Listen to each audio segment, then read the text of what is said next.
आदाब नाज़रीन, Poonch news express में एक बार फिर से आपका खैर मकदम है। आज हम बात करने जा रहे हैं, जिस तरह से हम पिछले कई अरसा से देख रहे हैं कि महकमा सोशल वेलफेयर से अपनी माहाना पेंशन हासिल करने वाले, चाहे बुज़ुर्ग मर्द ख़वातीन हो, उसी के साथ माज़ूरीन अफ़राद की बात की जाए, या जो बेवाएँ हैं, जिस तरीके से उन्हें यहाँ से माहाना 1000 रुपया पेंशन वागज़ात की जाती है हुकूमत की जानिब से।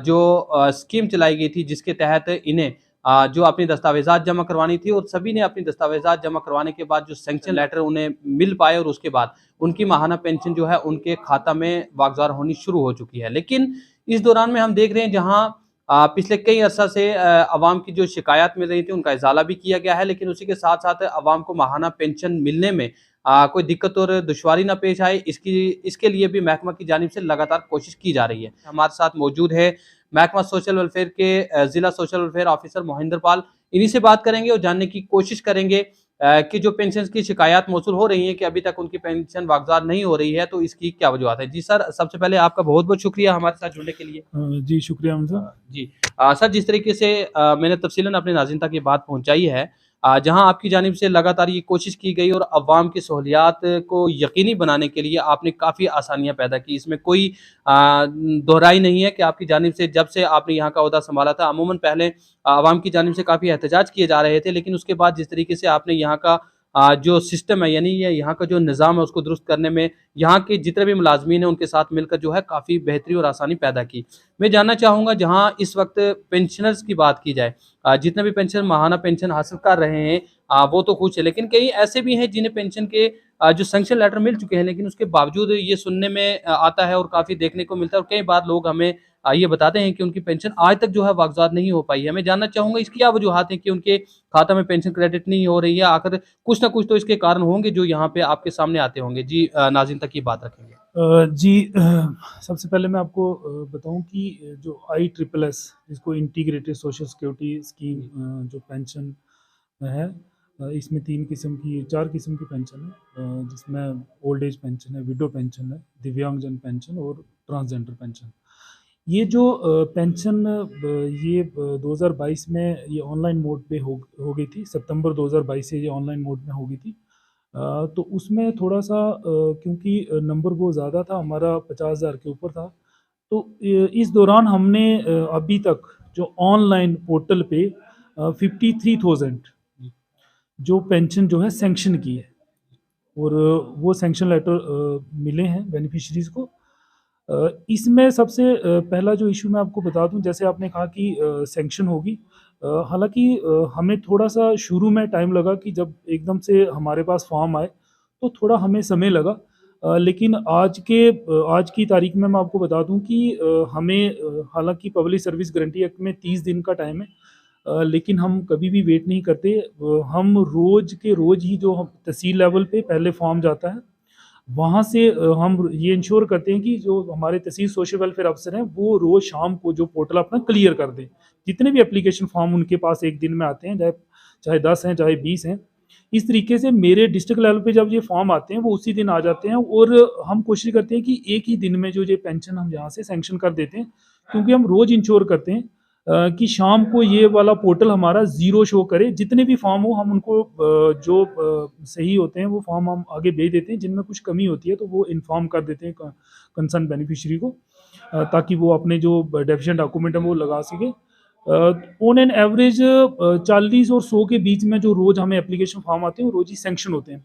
जहाँ तक आपने बात की कि पेंशन सैंक्शन हुई है, उसके बाद पेंशन पड़ी नहीं, तो मैं ये पब्लिक से अपील भी करूँगा कि जब आप अपना एप्लीकेशन फॉर्म भरें, तो उसमें ख़ासकर अपना अकाउंट नंबर जो है, उसमें कभी आपने एक डिजिट भी अगर कम डाली, एक ज़ीरो कम डाली, या जो IFSC कोड होता है वो गलत डाला, या आपका जो आधार सीड नहीं है, तो उसमें पेमेंट में दिक्कत आती है, क्योंकि पेमेंट जो है वो डीबीटी मोड से होती है, फ्रॉम डायरेक्टोरेट जो होती है, सीधी होती है, और DBT mode, direct benefit transfer जिसको कहते हैं, सीधा अकाउंट में आती है। तो उसमें अगर अकाउंट में किसी के नाम का, या किसी के अकाउंट में एक डिजिट का, या IFSC कोड का कुछ गलती है, तो उसमें पेमेंट में रुकावट आती है, पेमेंट नहीं पड़ पाती है। यही सबसे बड़ी कारण है कि जब एप्लीकेंट फॉर्म भरते हैं, वो किसी सीएससी सेंटर या कहीं प्राइवेट कंप्यूटर शॉप से फॉर्म भरते हैं, तो वो थोड़ा जल्दबाजी में एक आधी डिजिट जो है वो नीचे ऊपर हो जाती है उनकी। और सबसे बड़ा रीज़न रहता है कि वो कंसेंट फॉर्म तो लगाते हैं, लेकिन एक्चुअल में आधार सीड नहीं हुआ होता उनका। जी। और जब पेमेंट के लिए फाइल जाती है, तो वहाँ पर पेमेंट उनकी क्रेडिट नहीं हो पाती है, क्योंकि उनका जो आधार सीड नहीं है अकाउंट, और जब उनके 2 अकाउंट हैं, तो उन्होंने वो जो अकाउंट उन्होंने डाला वो आधार सीड नहीं है। मैक्सिमम जो जिनको ये पेमेंट में प्रॉब्लम पड़ी है, वो अकाउंट रिलेटेड इश्यू हैं, और उसमें बेनिफिशियरी जो अकाउंट गलत भरा है, वो फाइलें फिर वापस आती हैं हमारे पास। हम यहाँ से फिर से चेक करते हैं, उन बेनिफिशियरी को कॉन्टैक्ट करते हैं, फिर जिनका आधार सीड नहीं है उनको फिर से बोलते हैं कि आप अपना बैंक में जाके आधार सीड कराएँ। तो इस प्रोसेस में थोड़ा टाइम लग जाता है, और उनको वो सैंक्शन होने के बाद भी नहीं मिलती।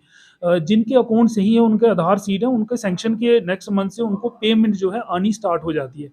तो यही सबसे बड़ा रीज़न है। मैं पब्लिक से अपील भी करूँगा कि जब भी आप अपना फॉर्म भरें, खासकर अपना अकाउंट नंबर, आप जितनी डिटेल है, जो आप डिटेल वहाँ पे फिल करते हो ऑनलाइन एप्लीकेशन फॉर्म में, वही जो है डिटेल आगे जाती है, और जैसे अकाउंट नंबर आपने जो डाला है, तो उसमें पेमेंट जाती है। तो अगर आपने अकाउंट नंबर कहीं एक डिजिट गलत डाल दी है, या आपने जो आईएफएससी कोड गलत डाल दिया है, तो उसमें पेमेंट में दिक्कत आती है। वो फॉर्म फिर वापस हमारे पास वो सारे जो एप्लीकेशन आते हैं, मेरे पास अभी 2000 जो वैलिडेशन में एप्लीकेशन फॉर्म आए हैं, फिर हम कंसर्न तहसील अफसर से उन बेनिफिशियरी को कॉल करते हैं, और हमें तब दिक्कत आती है जब वो किसी ने अपना फ़ोन नंबर सही नहीं डाला होता। तो अगर उस बंदे को फ़ोन करते हैं, तो फ़ोन कहीं कंप्यूटर शॉप से कोई उठाता है, फिर वहाँ पर उस बेनिफिशियरी तक ये इन्फॉर्मेशन नहीं पहुँच पाती कि आपका आधार सीड नहीं है, या आपका अकाउंट नंबर। इस तरीके की थोड़ी परेशानी आती है, तो ये कोशिश करें कि अपना ही जो फ़ोन नंबर है वो डालें, ताकि हम कॉन्टैक्ट कर पाएँ उनको। और दूसरा है, अपना फॉर्म भरते हुए सावधानी बरतें थोड़ी, और अपना खासकर जो अकाउंट नंबर है, और अपना आधार सीड ज़रूर कराएँ। अगर आपका अकाउंट जो है आधार सीडेड नहीं है, तो आपको पेमेंट नहीं पड़ेगी, पेमेंट रुक जाएगी। तो ये आप ज़रूर इंश्योर करें कि अपना जो आधार आपका बैंक अकाउंट है, वो आधार सीडेड हो, और आपका करेक्ट अकाउंट नंबर हो। जी।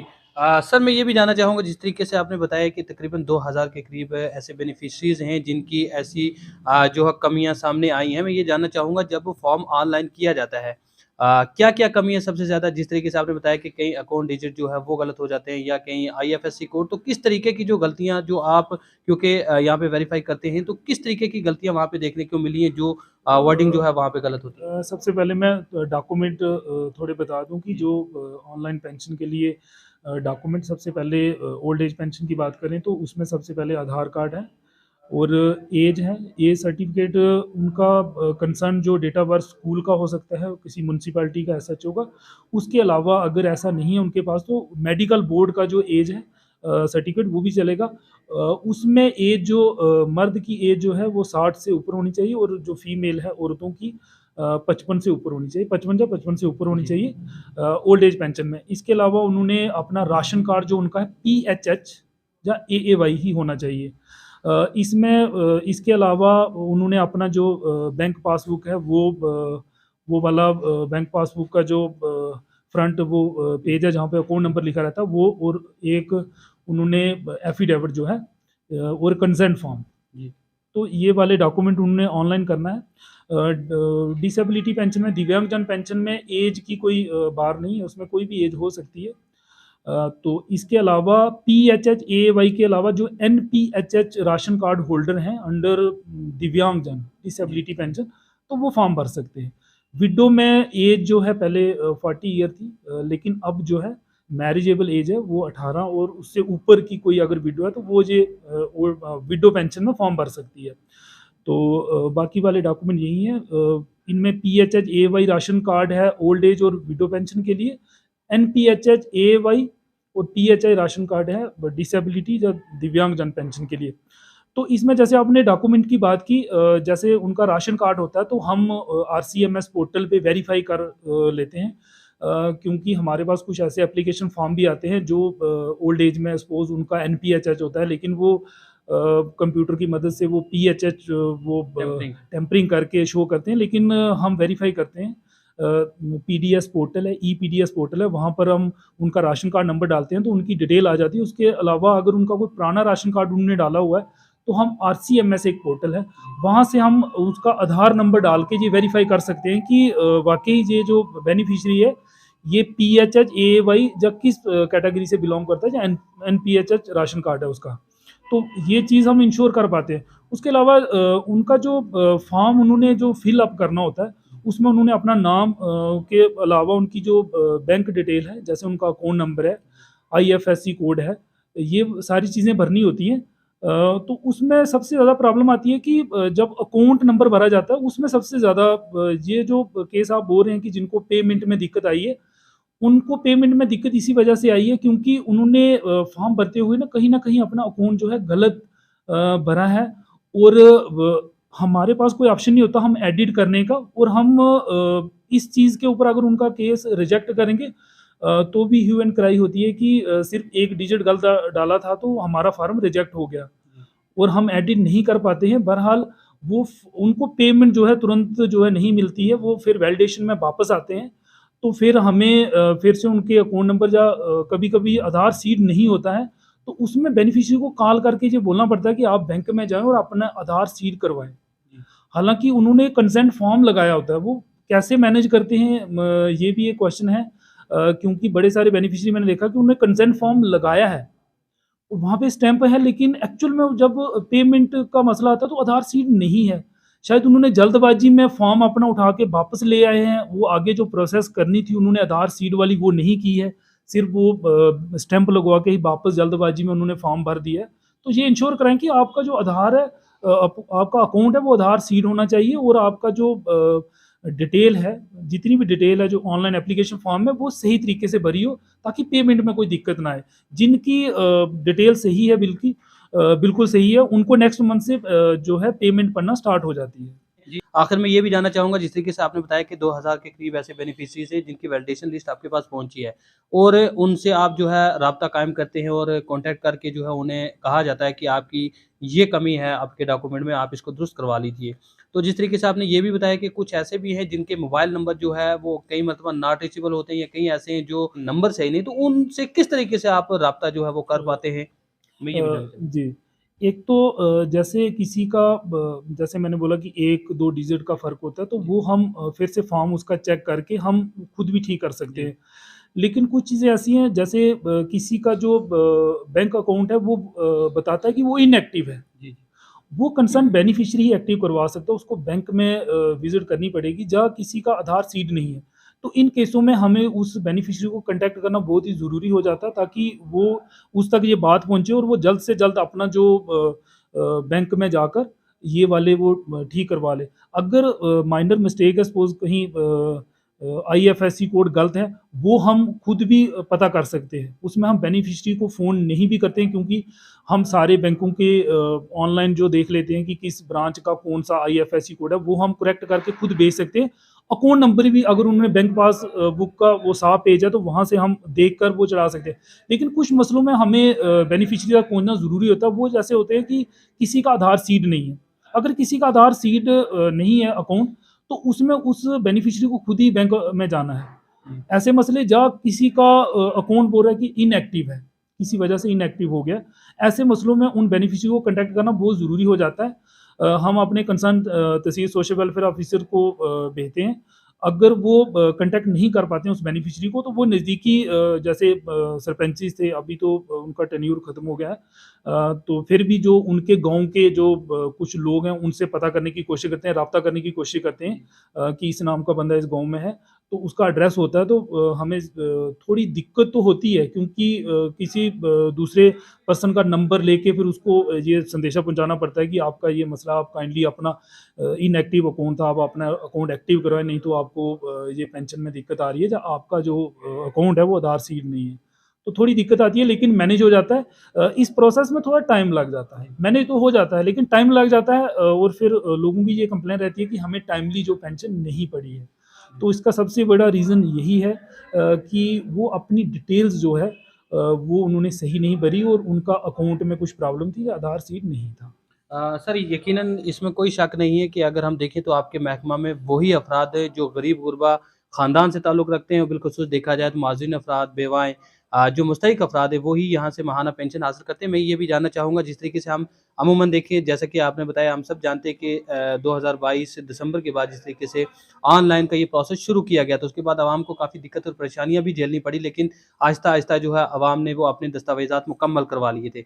मैं ये जानना चाहूँगा, अमूमन हम पहले देखते थे कि जब पेंशन सैंक्शन के लिए ऑनलाइन जो फॉर्म फिल किया जाता था, पहले तहसील लेवल पे, उसके बाद डिस्ट्रिक्ट लेवल पे और उसके बाद डायरेक्टरेट लेवल पे चला जाता था, और उसके बाद अमूमन देखने को मिलता था कभी 15 दिन, कभी 20 दिन और कई बार 1-1, 2-2 महीने लग के जो है वो सैंक्शन लेटर अवाम तक पहुँचता था। मैं जानना चाहूँगा आज उसको किस हद तक उसमें आसानी की गई है, और यहाँ आपकी जानिब से जिस तरीके से इन अफ़राद के लिए आसानी और बेहतरी पैदा करने के लिए काफ़ी इक़दामात, जैसे कि मैंने पहले भी बताया, कि उठाए गए हैं, अवाम बख़ूबी तरीके से इसको जानती है। तो आज मैं जानना चाहूँगा उसमें कितनी आसानियाँ जो है यहाँ पे हो पाई? जी, जैसे ये ऑनलाइन पेंशन हुई थी तो इसकी प्रोसेस जो थी तहसील ऑफ़िस से ये फॉर्म डिस्ट्रिक्ट ऑफ़िस में आता था, यहाँ से फॉरवर्ड होता था डायरेक्टोरेट में। और क्योंकि ये ऑनलाइन स्कीम अभी हुई थी तो बहुत ही ज़्यादा जो मतलब वर्कलोड पड़ गया था जी, जी, डायरेक्टोरेट के ऊपर। जी। मतलब नंबर ऑफ़ फॉर्म जो हैं इन लैक्स जो आ रहे थे वहाँ पर। तो वहाँ पर थोड़ी प्रोसेस इस वजह से ज़्यादा नंबर होने की वजह से थोड़ी स्लो हो गई थी। फिर गवर्नमेंट ने ये डिसीजन लिया कि डिस्ट्रिक्ट लेवल पे ये सैंक्शनिंग की जाए। तो ये हमें जो है ये सैंक्शनिंग पावर मिली। उसके बाद मतलब सभी डिस्ट्रिक्ट में ये सैंक्शनिंग पावर जब मिली तो उसके बाद काफ़ी स्ट्रीमलाइन हो गया, क्योंकि जम्मू डिवीज़न की बात करें तो 10 डिस्ट्रिक्ट हैं, तो उसका सारा लोड एक डायरेक्टोरेट के ऊपर था। तो वही लोड जब 10 डिस्ट्रिक्ट पे आया अपनी-अपनी डिस्ट्रिक्ट का, तो वो बड़ा स्मूथली काम चला और बड़ा जल्दी ही हमारा इतना नंबर जो है हमने जो है ऑनलाइन पेंशन हमने सैंक्शन कर दी। जैसे मैं अपनी डिस्ट्रिक्ट की बात करूँ तो 53,000 के करीब जो हमने ऑनलाइन एप्लीकेशन फॉर्म प्रोसेस करके चेक करके सैंक्शन किए हैं। डिस्ट्रिक्ट लेवल पे? डिस्ट्रिक्ट लेवल पे सिर्फ़ पुंछ डिस्ट्रिक्ट के। तो जी। इसी तरीके से हर डिस्ट्रिक्ट का अपना-अपना नंबर है। तो अब कोई प्रॉब्लम नहीं है, क्योंकि तहसील लेवल से डिस्ट्रिक्ट लेवल में आता है और यहीं से सैंक्शन हो जाता है। तो इसमें मैक्सिमम 1 दिन लगता है। जी। मैक्सिमम 1 दिन, उससे बढ़कर अगर कहीं बीच में छुट्टी आ जाती है, किसी वजह से हम अपना पोर्टल 1 दिन खोल नहीं पाते, तो मैक्सिमम 2 दिन से ज़्यादा नहीं लगते। 2 दिन में कोई भी जो अप्लाई करता है, उसके सारे डॉक्यूमेंट ठीक हैं, उसको पेंशन सैंक्शन हो जाती है। जी। सर, बहुत-बहुत शुक्रिया, आपने जो है अपनी कीमती बातें जो है आवाम तक पहुँचाई हैं, और आवाम को यकीनन इसमें कोई शक नहीं है कि आपने उनकी सहूलियात के लिए जो है काफ़ी इक़दामात उठाए हैं। तो इसके लिए आवाम भी आवाम की जानिब से हम भी जो है आपको इसकी मुबारकबाद पेश करते हैं। तो बहुत-बहुत शुक्रिया, आपने अपनी कीमती तासुरात जो आवाम तक रखे। बहुत-बहुत शुक्रिया, शुक्रिया। शुक्रिया सर। तो नाज़रीन, ये थे हमारे साथ district social welfare officer Mohinder Pal, जिन्होंने तफ़सीलन ये जानकारी दी कि अमूमन जिस तरीके से अगर देखा जाए तो इस महकमा से वही अफराद जो मुस्तहिक हैं, यानी कि गरीब गुरबा ख़ानदान से ताल्लुक़ रखते हैं, या बिलख़ुसूस हम बात करें अगर जो बेवाएँ हैं और जो माज़ून अफराद हैं, और ख़ास करके जो उम्र रसीदा मर्द व ख़वातीन हैं, उनके लिए सरकार की जानिब से जिस तरीके से जो कैटेगरी रखी गई है, यानी कि उनकी अगर कोई उम्र रसीदा मर्द व ख़वातीन है तो ख़वातीन के लिए 55 साल से ज़ायद की उम्र होनी लाज़मी है, और उसी तरीके से अगर मर्द है तो उसके लिए 60 साल का उम्र का होना लाज़मी है, और इसी तरीके से जो माज़ून हैं उनके लिए डिसेबिलिटी सर्टिफ़िकेट जो है मेडिकल बोर्ड से उसका होना लाज़मी है। तो उनको जो है यहाँ से माहाना पेंशन दी जाती है। और हम देखें तो पिछले साल जिस तरीके से हुक्मनामा जारी किया गया था, और उसके बाद आवाम को काफ़ी दिक्कत और परेशानियाँ झेलनी पड़ी, आवाम के एहतजाज भी जो है वो देखने को मिले, लेकिन आहिस्ता-आहिस्ता जिस तरीके से इस प्रोसेस को भी उनके लिए आसान बना दिया गया। और आज जिस तरीके से इन्होंने बताया कि पहले आवाम को जब वो अपने फॉर्म ऑनलाइन करते थे तो उन्हें 3 स्टेप पे जो है, यानी कि अगर देखें तो सबसे पहले तहसील सोशल वेलफेयर ऑफिसर के पास वो फॉर्म पहुंचता था, उनके पास वेरीफाई होने के बाद डिस्ट्रिक्ट सोशल वेलफेयर ऑफिसर के बाद, और फिर वो यहाँ से डायरेक्टरेट ऑफिस में चला जाता था, जहाँ पे काफ़ी बोझ होने की वजह से जो है कई बार 1 महीना या 2 महीने भी लग जाते थे। अवाम की आसानी और बेहतरी के लिए जिस तरीके से हुकूमत की जानिब से भी इक़दामात उठाए गए, जो आला ओहदेदारान हैं, इस वक्त गवर्नर इंतज़ामिया के ओहदेदारान हैं, उनकी जानिब से भी आवाम की बेहतरी के लिए जो इक़दामात उठाए गए, और डिस्ट्रिक्ट लेवल पे जो है इन्हें सैंक्शन का जो है हुक्मनामा जारी कर दिया गया। और जिस तरीके से इन्होंने बताया कि जब से इन्हें वो अथॉरिटी मिली है तो इस वक्त तक तकरीबन 52,000 ऐसे अफराद हैं जिनकी पेंशन जो है वो यहाँ से सैंक्शन की गई है। ये बिल्कुल काबिल फ़ख्र की बात है। और इसी के साथ-साथ जो सबसे बड़ी अहम बात जिस तरीके से हम इनसे गुफ्तगू करने के लिए आज यहाँ पे पहुंचे थे, अमूमन जो है आवाम की जानिब से हमें शिकायत मौसूल हो रही थी कि उनके जो सैंक्शन लेटर उन्हें मिलने के बावजूद जो है कई-कई महीने हो चुके हैं, लेकिन उनकी पेंशन वागज़ात नहीं की जा रही है। तो इसी जानकारी को हासिल करने के लिए हम यहाँ पे पहुंचे थे। तो जिस तरीके से इन्होंने तफ़सीलन बताया है कि पेंशन वागज़ार होना या ना होना, क्योंकि यहाँ से पेंशन जो है सैंक्शन की जाती है और वागज़ात जो उसकी उनके खाता में क्रेडिट किया जाता है, वो यहाँ से नहीं बल्कि डायरेक्टरेट ऑफिस से डायरेक्टली जो है उनके खाते में डीबीटी मोड यानी कि डायरेक्टली अवाम के जो खाता में पेंशन क्रेडिट की जाती है। लेकिन उसके लिए जिस तरीके से इन्होंने बताया कि अमूमन सबसे पहले तो फॉर्म ऑनलाइन करते वक़्त जितने भी ऑनलाइन करने वाले जो कंप्यूटर वाले ताजिर हज़रात हैं, मैं उनसे भी गुज़ारिश करूँगा और ख़ास करके जितने भी सीएससी सेंटर्स हैं उनसे भी गुज़ारिश करूँगा कि वो इस चीज़ का ख़ास ख़्याल रखा जाए कि जहाँ पे आईएफएससी कोड की बात करें, अमूमन देखने को मिलता है जहाँ जाका ज़ीरो बॉर्डर है उसको जाका ओ बॉर्डर लिख दिया जाता है, या जहाँ पे जाका ज़ीरो चंडक है उसको जाका ज़ीरो CHAN आगे डी लिखना भूल जाते हो। तो एक छोटी-सी गलती जो है वो उस बेनिफिशियरी के लिए काफ़ी मुसीबत पैदा कर देती है, और ना ही उसके लिए बल्कि महकमा के जो मुलाज़मीन हैं उनके लिए भी दिक्कत और दुश्वारियों का सामना करना पड़ जाता है उनको, क्योंकि अवाम की जानिब से सभी तोहमत उन्हीं पे लगाई जाती हैं कि जी हमारा सैंक्शन लेटर पहुँच चुका है लेकिन हमारी पेंशन वागज़ात नहीं की जा रही है। जबकि हकीकी मायनों में देखा जाए तो सैंक्शन लेटर जो है वो डॉक्यूमेंट के बेस पे होता है और वहाँ पे जो फॉर्म फिल किया जाता है उसी बेस पे वो सैंक्शन लेटर जो है वागज़ात किया जाता है। तो इसके लिए जो है उन कंप्यूटर वालों को भी चाहिए कि वो भी फॉर्म ऑनलाइन करते वक़्त इस चीज़ का ख़ास ख़्याल रखें, और ख़ास करके अवाम को ये चाहिए कि वो अपने बैंक में जाकर ये बात ज़रूर कन्फर्म कर ले कि उनका जो बैंक अकाउंट है वो आधार कार्ड के साथ लिंक हुआ है या नहीं है। तो इसकी तफ़सीलन जानकारी जानना उनके लिए अहम ज़रूरी है। अगर आपकी ये सारी दस्तावेज़ात मुकम्मल हैं, तो आपकी पेंशन अगर इस महीने में सैंक्शन होती है, तो अगले महीने में आपके खाता में वागज़ात कर दी जाएगी। तो उम्मीद रखूँगा कि अवाम इससे काफ़ी जो है शऊर बेदारी हासिल कर दूसरों तक भी ये पैगाम शेयर करेगी, ताकि जो इस तरह के अफ़राद हैं जिनकी पेंशन अभी तक वागज़ात नहीं हुई है, वो अपने मुतल्लिका बैंक में जाएँ और वहाँ से जाके दरियाफ़्त करें कि उनके आधार कार्ड जो है उनके बैंक से लिंक है या नहीं। अगर उनके आधार कार्ड उनके बैंक से लिंक है, तो वो महकमा सोशल वेलफेयर के दफ्तर में पहुँचे, और यहाँ से जिस तरीके से इन्होंने बताया कि 2000 के करीब ऐसे बेनिफिशियरीज़ हैं जिनकी वैलिडेशन लिस्ट यहाँ पे पहुँची है, जिन किसी का अकाउंट गलत है, किसी का खाता इनएक्टिव है। और सबसे बड़ी बात मैं आपको बताऊँ, जिस तरीके से इन्होंने बताया कि अमूमन जो है अगर किसी के बैंक में थोड़ी-सी कोई कोताही, यानी कि कोई आईएफएससी कोड में अगर कुछ गलत हो गया है या उसके बैंक अकाउंट में थोड़ी-सी कुछ चेंजिंग है, तो वो यहाँ से डायरेक्टली बैंक के साथ राब्ता करके कर सकते हैं। लेकिन अगर किसी का आधार कार्ड लिंक करवाना है या उसका बैंक अकाउंट इनएक्टिव है, तो उसके लिए सार्फिन को खुद वहाँ पे जाना होगा और जाके वहाँ पे अपना जो अकाउंट है उसको दुरुस्त करवाना है। तो उम्मीद रखूँगा आज की इस ख़ुसूसी गुफ्तगू में जितनी भी बातें की गई हैं अवाम तक वो आप पहुँच चुकी होंगी, और आवाम खुद भी इससे शऊर बेदारी हासिल करेगी और दूसरों तक भी इस पैगाम को आम करके उन तक ये पैगामात और अहम मालूमात जो है वो पहुँचाने की पूरी कोशिश करेंगे। तो आज की इस गुफ्तगू में मेरे साथ बस इतना ही। अपने मेज़बान मोहम्मद अमीन को दीजिए इजाज़त। अल्लाह हाफ़िज़।